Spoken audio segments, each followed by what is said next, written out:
Однажды, снежным вечером, пожилой мужчина по имени Степан Романович ехал на снегоходе к своей хижине, стоящей в глубине тайги. Дорогу замело. Видимость никудышная, но домик уже виднелся вдали. Степан подъехал ближе. Вдруг он увидел маленького волчонка.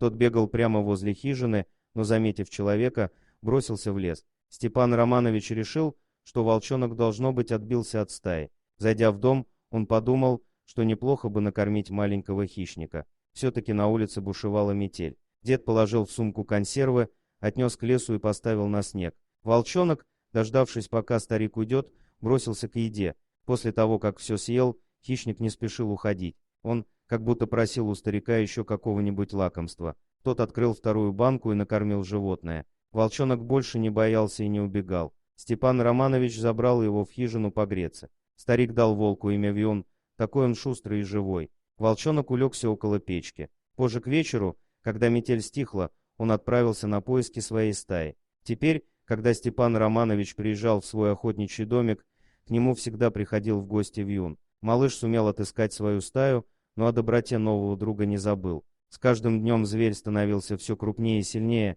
но так и продолжал навещать старика. Тот, в свою очередь, неизменно пускал его в хижину, давал какое-нибудь угощение и рассказывал последние новости своей жизни. Просто говорил, как с близким другом, о самочувствии, о том, сколько рыбы сегодня поймал. Волк с удовольствием слушал деда и вилял хвостом. Однажды вечером старик вдруг услышал за дверью, которую никогда не запирал, грубый мужской голос. В дом вошли несколько мужчин. Пожилой человек сразу понял, что прибыли они из мест лишения свободы. Бандиты приказали старику слушать их, а иначе ему не поздоровится. Один из преступников, для большей убедительности, ударил деда. Тот в ответ кинулся на обидчика, но чего он мог? Противник намного крупнее и моложе его. Подошли остальные и начали связывать старика, но тут в хижину внезапно забежал волчонок. Он грозно зарычал и вцепился в ногу одного из обидчиков.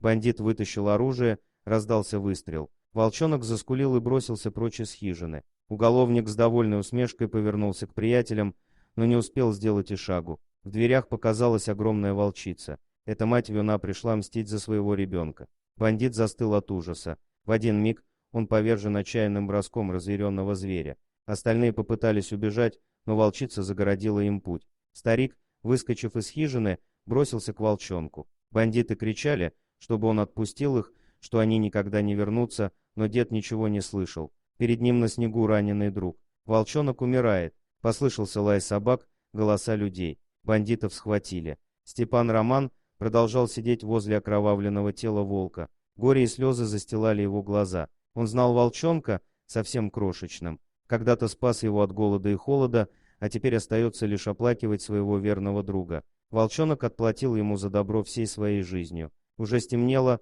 пошел снег. Старик вспоминает, как рассказывал волчонку последние новости, а тот внимательно его слушал. Теперь рассказывать никому, только одиночество и пустота. Волчица не смогла смириться с потерей сына, окончательно потеряла веру в людей и ушла в тайгу. Старик пережил горе, но не смирился. Проходят дни, пролетают месяцы. Степан Романович, по одной ему известной причине, все так же выносит на улицу миску с едой и оставляет ее возле леса, словно надеясь, что его маленький волчонок однажды появится снова. Он вынужден жить с этой болью, причиненной людьми.